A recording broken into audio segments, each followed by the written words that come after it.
Bem-vindo a todos mais uma vez ao nosso culto da transformação. Meu nome é Pastor Aldo Souza, sou pastor sênior da Igreja Mais Que Vencedores no sul da Flórida. Nessas últimas 3 semanas, a ministra Naides Brum tem ministrado sobre o arrependimento.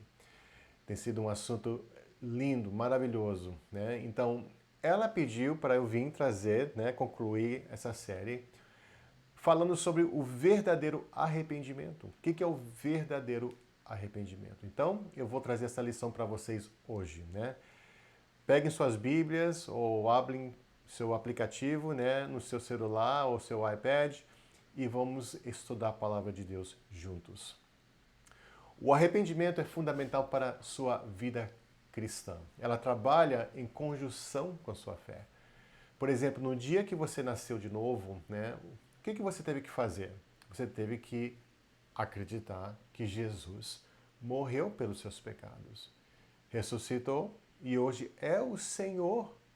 É o Senhor, né? E acreditando nele, que ele vive, que ele é o Senhor e que através dele os seus pecados são perdoados, ele te concede a vida eterna, não é? Mas para você crer em Cristo, você também teve que, ao mesmo tempo, entender que seus pecados, né, é que estava te destituindo dele. Verdade? Então, isso se chama o quê? Isso se chama incredulidade e pecado. Então, no dia que você se converteu, aceitou Jesus, você colocou sua fé nele, que ele morreu pelos seus pecados e pode te conceder vida eterna ao você crer nele.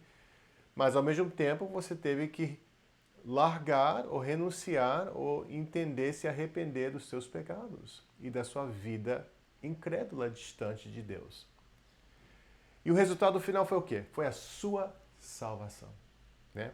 Então veja bem como que a fé e o arrependimento trabalham juntos para produzir a sua maturidade. É um instrumento de Deus para nos tornarmos mais semelhantes a Cristo Jesus. Da mesma forma que a sua salvação começou dessa forma, ou seja, fé e arrependimento trabalhando juntos, ela continuará dessa forma também. Por quanto tempo? Por resto da sua vida aqui na Terra, né? Então, esse assunto é de suprema importância e muitos cristãos não entendem nesse assunto. Eles conhecem mais ou menos o assunto da fé e como que a fé se aplica no dia a dia, mas eles não entendem o que é um arrependimento bíblico, né? Então, vamos estudar este assunto nesta tarde, tá? 2 Coríntios, capítulo 7, verso 9 a 11, diz assim: Agora, porém, me alegro, não porque vocês foram entristecidos, mas porque a tristeza os levou ao arrependimento. Pois vocês se entristeceram como Deus desejava, e de forma alguma foram prejudicados por nossa causa.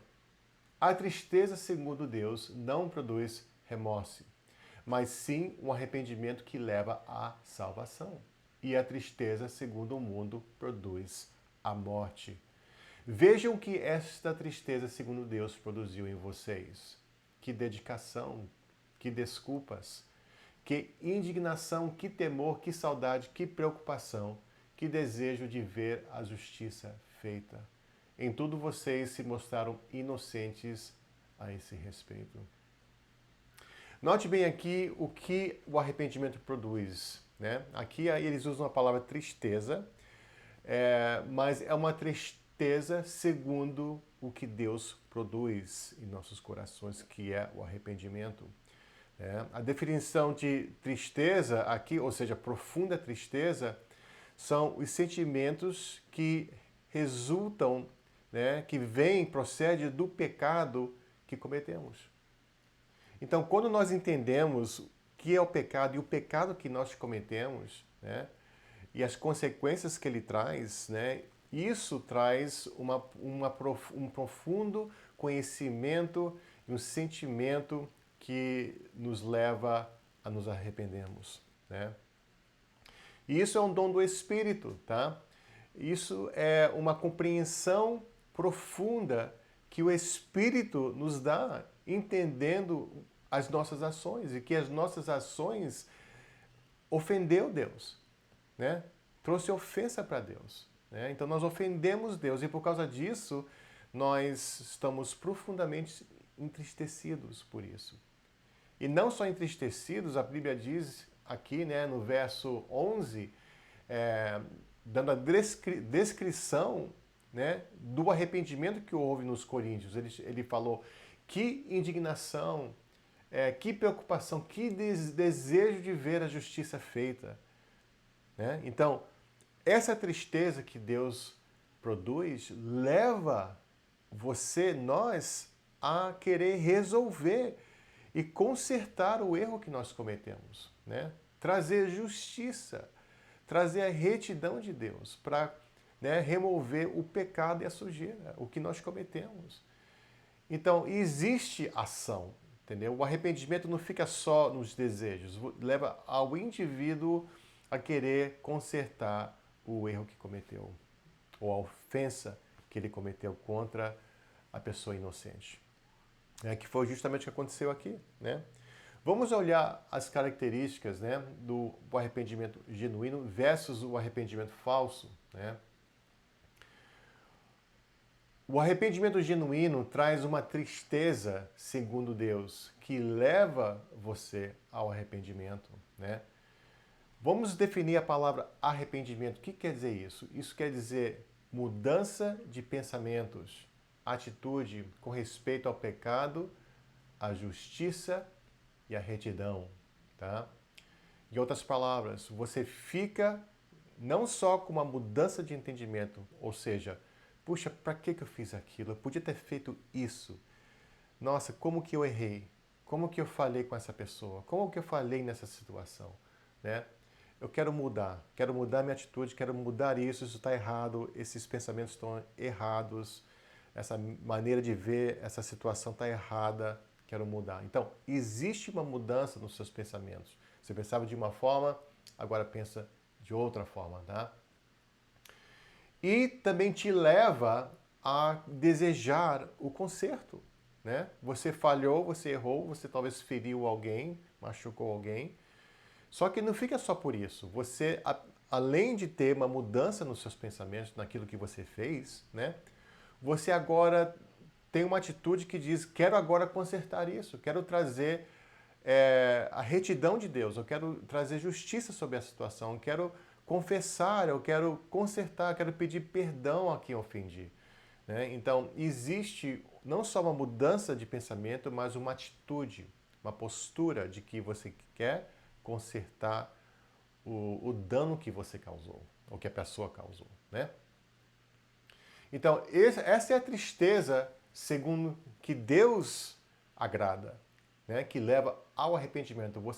E olha bem aqui, essa tristeza te leva a Deus primeiro, né? Te leva a Deus.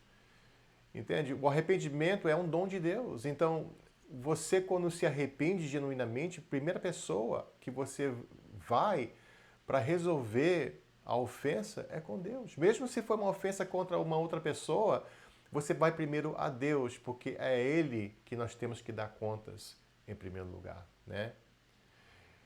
A tristeza mundana é diferente. Ela, segundo a passagem bíblica, diz que ela nos leva à morte, né? Ela nos destrói. Por quê? Porque ela não está preocupada com Deus, ela está preocupada consigo mesmo, né? Ela está preocupada com a sua própria reputação, né? Você está mais preocupado por ter sido pego, né? Pego no erro, pego no pecado, pego na mentira, mas você não está preocupado no que ele causou, nas feridas, nas ofensas que causou, nas divisões, nas separações que o seu erro causou. Né? Então você está profundamente triste de ter sido pego, pego no flagrante, mas você não está arrependido segundo o arrependimento de Deus. Tá? Veja bem aqui, né, nesse verso, mais uma vez, lá fala sobre a pessoa tendo preocupação. Né? A pessoa fica preocupada naquilo que fez. Né? E fica preocupado também para querer resolver né? E para querer trazer solução e cura para a situação, né? Então, é muito mais do que simplesmente ser pego no erro. É você ser pego, entender o que você fez e sair para restaurar os danos que você causou. Entendeu? Na Bíblia existe uma passagem, uma história muito linda sobre esse assunto. Em Lucas capítulo 15, versículo 17 ao 21, fala sobre o filho pródigo. É uma história linda que Jesus conta aqui. Para resumir a história, o filho pródigo, ele se tornou um pródigo. Resolveu sair da casa do seu pai, né? Pediu sua herança, que é muito significante. Quando você pede uma herança do seu pai, antes que seu pai morra, nessa cultura, na verdade você está pedindo pela morte do seu pai, porque essa herança só se entrega na morte do pai. Então, ele desejou que o pai morresse, na verdade. No coração dele, ele desejou que o pai morresse. O pai dele, sendo bom do jeito que ele é, ele resolveu dar a herança para o seu filho mais novo e deu também para o seu filho mais velho. Só que o mais novo saiu de casa, foi embora, né? E gastou tudo, segundo a palavra de Deus aqui, e houve uma fome naquela época, né? Então ele estava numa terra distante e houve uma fome, né? Talvez houve um problema econômico onde ele estava morando, né? E isso afetou ele, né? De tal maneira que ele passou a passar necessidade, né? Segundo diz aqui no versículo 14. Né? E no versículo 15 diz assim: Por isso foi empregar-se com um dos cidadãos daquela região, que o mandou para o seu campo a fim de cuidar dos porcos. Ele desejava encher o estômago com as vagens de alfarrobeira que os porcos comiam, mas ninguém lhe dava nada. Então, ele caiu numa situação tão terrível que nem comida dos porcos, né, ele podia comer. E olha bem, ele é um judeu. Uma das piores situações que um judeu pode enfrentar é ter que viver com os porcos, né? Um animal impuro segundo a lei de Deus. Mas essa é a situação que ele caiu. Por quê? Porque ele abandonou o pai e a família, né? No versículo 7 diz assim: Caindo em si, ele disse: Quantos empregados de meu pai têm comida de sobra, e eu aqui morrendo de fome? Eu me porei a caminho e voltarei para meu pai, e lhe direi: Pai, pequei contra o céu e contra ti. Não sou mais digno de ser chamado teu filho. Trata-me como um dos teus empregados. A seguir, levantou-se e foi para seu pai. E estando ainda longe, seu pai o viu, e cheio de compaixão, correu para seu filho e o abraçou e beijou. O filho lhe disse: Pai, pequei contra o céu e contra ti, não sou mais digno de ser chamado teu filho. Mas o pai disse aos seus servos: Depressa, tragam a melhor roupa e vistam nele. Coloquem um anel em seu dedo e calçados em seus pés. Tragam um novilho gordo e matem-no. Vamos fazer uma festa e alegrarmos. Que linda história, né?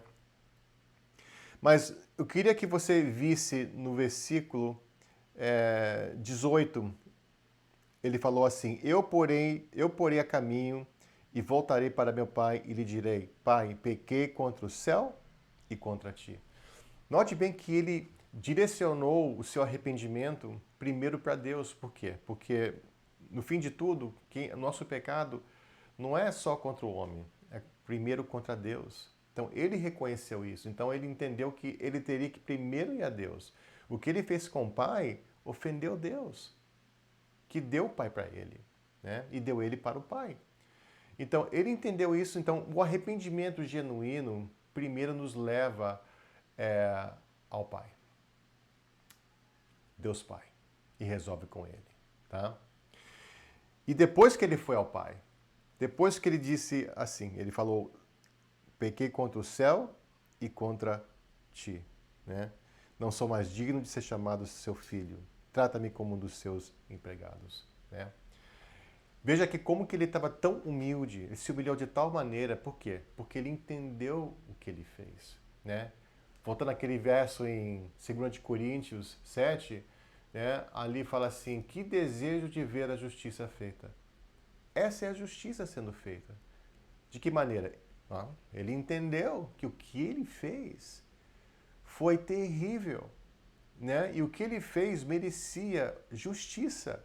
E a justiça seria o quê? Ele não tem mais posição na família, ele abandonou, né? Ele continua sendo filho, nunca deixou de ser filho, mas a posição que ele tinha na casa, né? Ele destruiu com as suas atitudes, né? Então ele entendeu que ao voltar para a casa do pai, ele não merecia nem estar ali.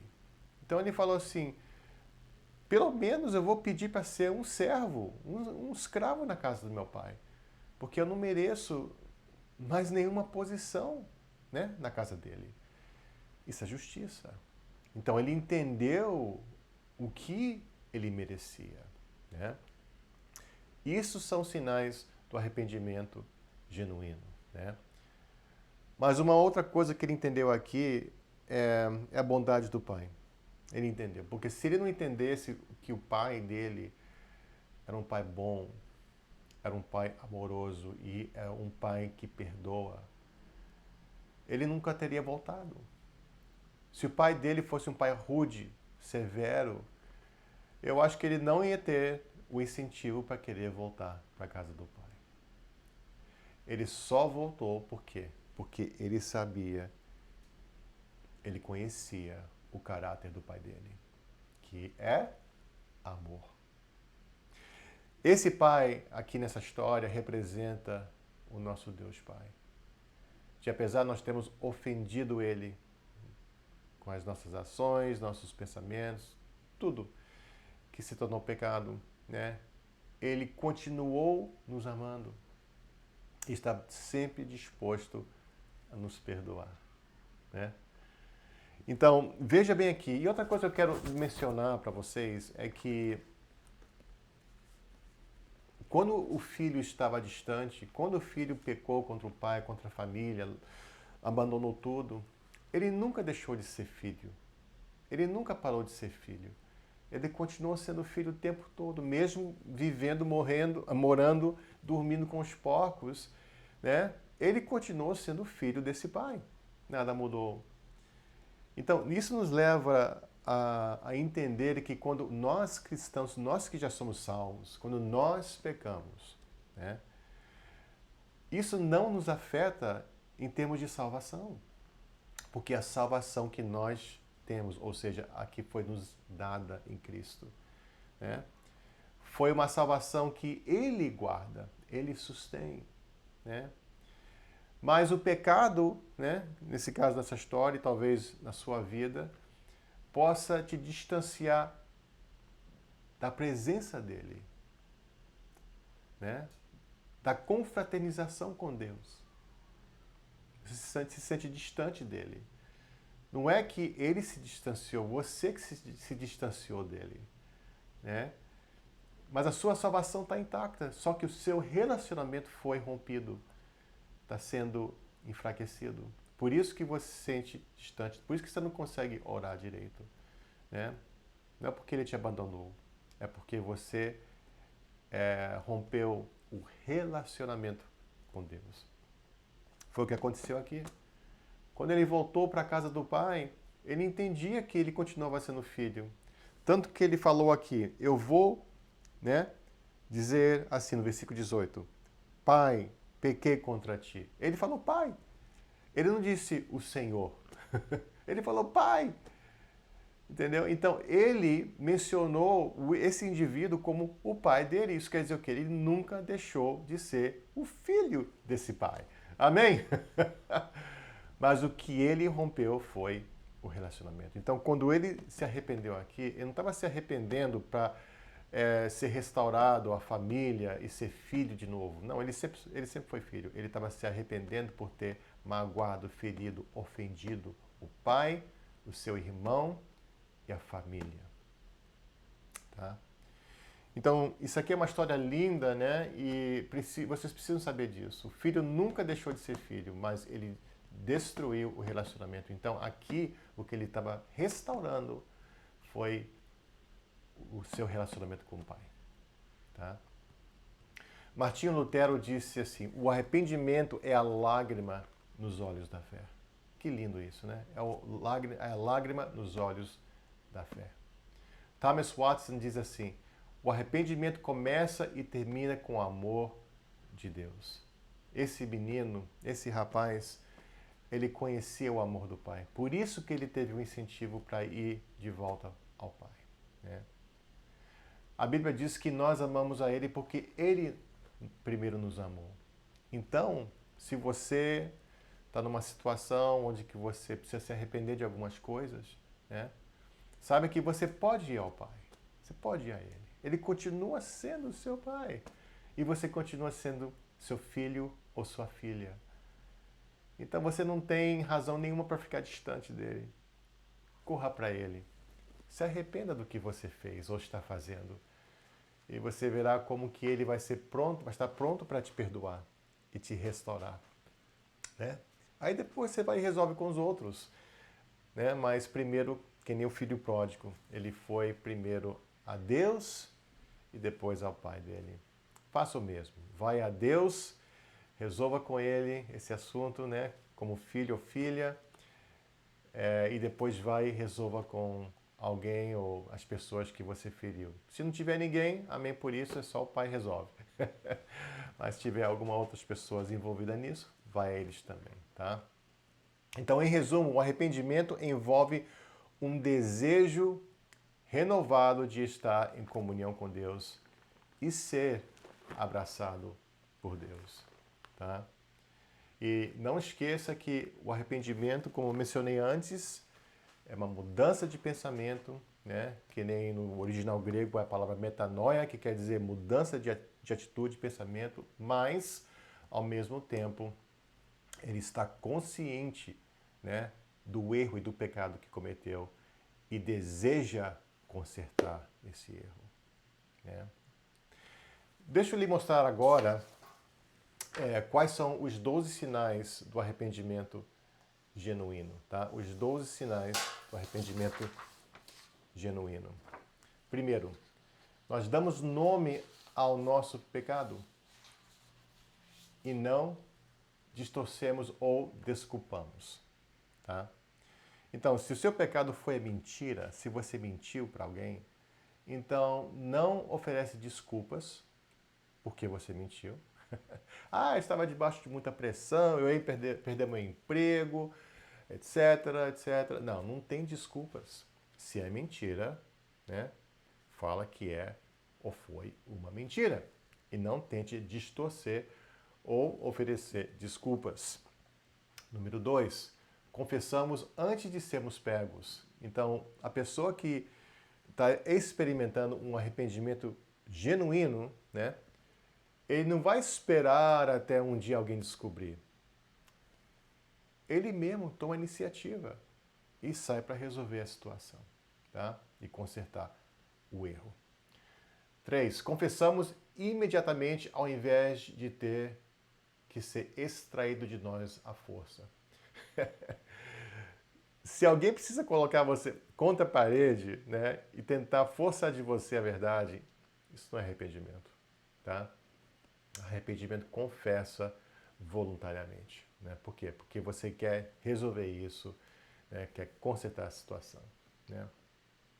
Número 4, vontade de fazer as pazes e fazer o que for necessário, né, ou preciso para acertar as coisas e demonstrar que mudamos. Né? Então, existe uma vontade para acertar, né, as coisas que você destruiu, prejudicou. Né? Se você roubou dinheiro de alguém, né, isso se chama furto. Né? Então, o que você vai fazer? O arrependimento, né, no coração, genuíno, não só te leva à pessoa, né, na qual você roubou, mas vai te levar também para devolver o dinheiro com a pessoa que você roubou. Né? Você vai pagar de volta essa dívida. Tá? O arrependimento te faz levar a isso. Tá? Genuíno. 5. Paciente com aqueles que machucamos ou vitimamos, ouvindo-nos sem pular para nos defender. Então, dependendo do nível de ofensa que você cometeu, de pecado, muitas vezes as pessoas envolvidas precisam de tempo para poder enfrentar essa situação, entendeu? Problemas conjugais, né? Talvez houve um adultério, uma separação por causa de infidelidade, talvez houve problemas sérios na família, ou talvez o seu sócio da sua empresa se sentiu prejudicado por você, entendeu? Talvez você abandonou a firma, abandonou os negócios, né? Então, existe, assim, níveis de ofensas que ocorrem no coração da pessoa, dependendo do que ocorreu. Então, vai ter situações, por exemplo, infidelidade no casamento, né? Isso aí leva feridas profundas ao cônjuge. Então, a pessoa que cometeu a ofensa vai ter que entender isso, vai ter que entender que vai precisar de tempo para, né, o seu parceiro ou a sua parceira de ser curada, ser, né, restaurada nessa situação e passar a te confiar novamente, né? O seu sócio de negócios, a mesma coisa. Se você furtou dinheiro da empresa, né, vai levar tempo para poder restaurar a confiança, a amizade, né? Então, você precisa entender isso. E a pessoa que se arrepende e experimenta um arrependimento genuíno, ele não força a barra, ele não existe. Ah, agora já confessei, já pedi perdão, agora você tem que me perdoar e você tem que sair dessa, esquecer disso e vamos botar isso para trás. Não, não é assim. Não é desse jeito. Né? Você não vai forçar a pessoa a te perdoar. E outra coisa, a pessoa te perdoa se ela quiser. Ela não está forçada. Ninguém forçou você a se arrepender. Isso foi algo que procedeu do seu coração. Você desejou. Então, da mesma forma, a pessoa que foi ofendida tem a escolha. Se vai querer te perdoar ou não. Ela tem essa opção. Ou ele tem essa opção. E não cabe a você forçar a pessoa a te arrepender. Isso é algo que Deus vai produzir. Entendeu? Isso é algo que a pessoa vai decidir também. Então, o indivíduo que experimenta o arrependimento genuíno, ele é paciente com aqueles que foram machucados. Né? Número 6. Somos pacientes com aqueles que machucamos ou vitimamos enquanto eles processam sua dor e não os pressionamos. De novo, nós temos que deixar a pessoa passar pelo processo também de perdão. 7. Não os levamos a sentirem-se culpados para nos perdoar. Então, em outras palavras, você não vai colocar pressão agora sobre a pessoa para te perdoar. A pessoa vai te perdoar no momento e na hora que ele quiser ou ela quiser. Tá? 8. Estamos dispostos a confessar nossos pecados, mesmo diante de sérias consequências. Né? Sérias consequências tipo divórcio, prisão, perca de amizades. E são tantas situações diferentes. Então, você está disposto a resolver, né, mesmo entendendo que haverá sérias consequências. Né? 9. Se nosso pecado envolve vício ou um padrão de comportamento, não deixamos de procurar ajuda com um conselheiro, um programa só de 12 passos ou até mesmo um centro de reabilitação. Então você, no processo do arrependimento, você procura, né, alguém para te ajudar. Se for vícios ou algo parecido, você procura uma pessoa capaz de te ajudar. Né? Você não fica só na confissão, você põe ação, né, no seu arrependimento. 10. Não nos ressentimentos da responsabilidade, repreensão pastoral ou disciplina da igreja. Então você está pronto para receber disciplina, você está pronto para poder assumir o seu erro, o seu pecado. Né? 11. Buscamos nosso conforto na graça de Deus e em Jesus Cristo. Não simplesmente em sermos livres das consequências dos nossos pecados. Né? Então, o que nós queremos é restauração no nosso relacionamento com Deus. Né? Não simplesmente e não somente fugir e querer eliminar as consequências do pecado. Então, nós queremos resolver o nosso relacionamento com Deus e se envolve pessoas, né? O nosso relacionamento com as pessoas também, né? E não só fugir das consequências do pecado. E 12, Nós somos humildes e ensináveis, né? Então, a pessoa que está experimentando um arrependimento genuíno, ela quer aprender. Ela quer entender o que fez e ela quer saber para quê? Para que não cometa de novo, né? Você já tentou ensinar uma pessoa que não se arrependeu? É difícil, por quê? É difícil eles aceitarem. Por quê? Porque não existe o arrependimento genuíno. Mas quando existe, a pessoa está aberta para o que for que vai trazer ajuda para não cometer de novo aquele erro, entendeu? E entender o que fez, né? O pecado que cometeu. Em resumo, o arrependimento genuíno envolve uma virada acompanhada por uma consciência do pecado, convicção do coração. Se você traçar a sua vida e ver, né, os momentos em que você teve uma mudança real, né, no seu comportamento, você vai reparar que você experimentou o arrependimento genuíno, né? Veja bem, volte atrás, veja as situações da sua vida onde que houve uma mudança verdadeira. E veja como que você, né, experimentou, por causa disso, um arrependimento genuíno. Mas também veja os momentos que você falou que ia mudar o seu comportamento, etc. Mas durou uma semana depois você voltou ao mesmo, né? Por quê? Porque não houve um arrependimento genuíno. Entendeu? O filho, na história do filho do pródigo, né? Ele mudou mesmo. Ele nunca mais voltou a fazer o que ele fez antes, né? Jesus nunca continuou a história porque não precisou mais. Foi resolvido ali, ele se arrependeu, então ele nunca mais teve a mesma atitude com o pai, né? Que mostra que ele teve um arrependimento genuíno.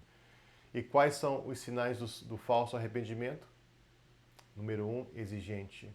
Número 2, oferece desculpas. Número 3, um coração duro. Número 4, se esconde. Número 5, encobre. Número 6, mente. Número 7, é arrogante. E número 8, cego ao pecado. A pessoa não vê como um pecado. Diz que é uma fraqueza, que alguém o levou a fazer aquilo, etc.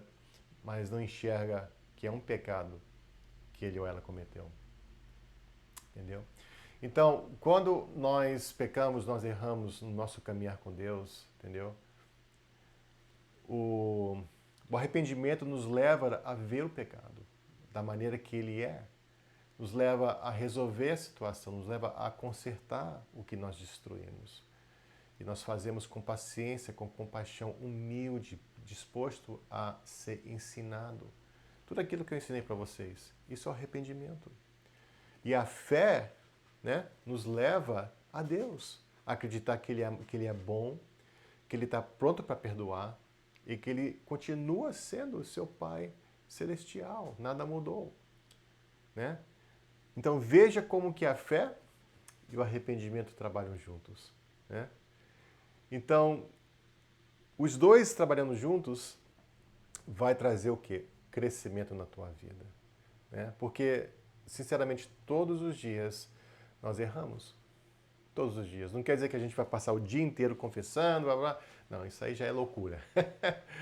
Mas no final do dia, no final da semana, talvez teve algo que você fez ou você falou, não devia de ter falado, ou talvez você postou alguma coisa na internet que feriu uma pessoa, talvez você pensou em fazer alguma coisa e, sei lá, existem tantas coisas que a gente pode fazer durante o dia, durante a semana, entendeu? Mas aquelas coisas que ficam no nosso coração, que a gente sabe que foi algo que feriu o nosso relacionamento com Deus. Esses são os pecados, essas são as coisas, né, que a gente sabe que feriu a Deus. É o que nós precisamos identificar.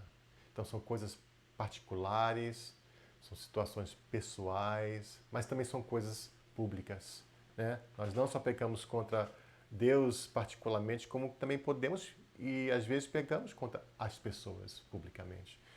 Entende? Então, quando isso ocorrer, se for algo privado, algo particular, entendeu? No final do dia, no final da semana, quando você se sentir angustiado por causa daquilo, vai ao Pai. E pede perdão e pede forças para não cometer mais aquele erro, aquele pecado. E pede ajuda se for necessário. Aprende, vai na palavra, estuda a palavra, entendeu? E procura ajuda, né?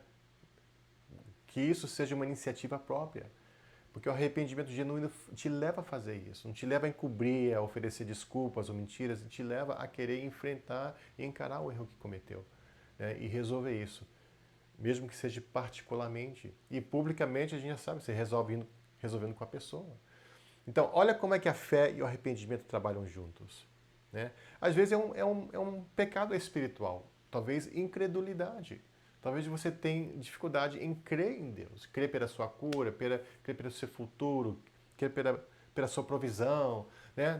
Talvez essa seja a sua dificuldade. E Deus está querendo te ajudar nisso. Né? Então, o que você precisa fazer? Precisa ir a Deus e confessar, Senhor, eu tenho dificuldade de acreditar. Eu estou passando por situações difíceis e eu estou tendo dificuldade de confiar na Tua providência, Senhor. Né?